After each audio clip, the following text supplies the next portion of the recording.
Bienvenue sur la chaîne Les Clés du Savoir. Ici, chaque vidéo ouvre une porte vers les mystères du corps et de l'esprit. Quand on pense à l'exercice physique, on imagine les muscles, la force, l'endurance. Mais presque personne ne parle du cerveau. Et pourtant, c'est lui le grand gagnant de ta course du matin. Et tu vas vite comprendre pourquoi. Bouger, nourrir le cerveau.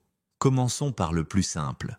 Quand tu bouges, la circulation sanguine s'améliore. Donc, le cerveau reçoit plus d'oxygène, de glucose, de nutriments. Et ce n'est pas juste un petit coup de frais, c'est une activation réelle des zones liées à l'attention, la mémoire, la créativité. Les scientifiques l'ont observé. Après 20 minutes d'activité physique, tes capacités cognitives s'envolent. Neurogenèse, le cerveau grandit. Autre phénomène fascinant, la neurogenèse, c'est-à-dire la création de nouveaux neurones. Oui, on croyait avant que le cerveau cessait de grandir après l'enfance, mais on sait aujourd'hui qu'il continue, notamment dans l'hippocampe, le centre de la mémoire. Et qu'est-ce qui stimule cette croissance? Les exercices aérobiques, course, marche, vélo, tout ça déclenche une cascade de réactions chimiques avec un acteur clé, le BDNF. C'est comme de l'engrais, mais pour les neurones. Tu vieillis? Bouge.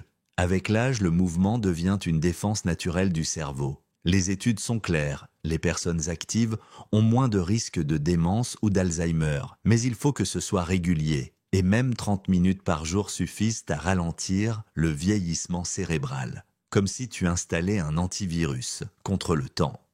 Corps et esprit sont liés, mais bouger ne sert pas qu'à protéger la mémoire. Ça agit aussi sur l'humeur, le stress, l'anxiété. Pourquoi? Parce que l'activité physique régule les neurotransmetteurs, dopamine, sérotonine, endorphine.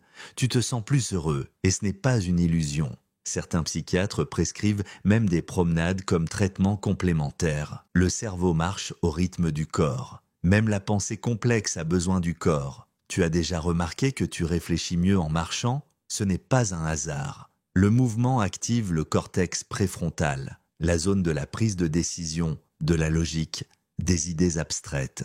Les grands penseurs comme Aristote ou Darwin le savaient bien. Ils marchaient pour mieux penser. Leur promenade, c'était leur laboratoire. Alors la prochaine fois que tu te sens stressé, fatigué, bloqué, ne prends pas ton téléphone. Lève-toi et marche. Car bouger, ce n'est pas seulement bon pour le corps, c'est le carburant du cerveau. Si cette vidéo t'a appris quelque chose, abonne-toi à Les Clés du Savoir et laisse un commentaire. Quand préfères-tu bouger? Le matin, le soir ou entre deux vidéos? À très bientôt.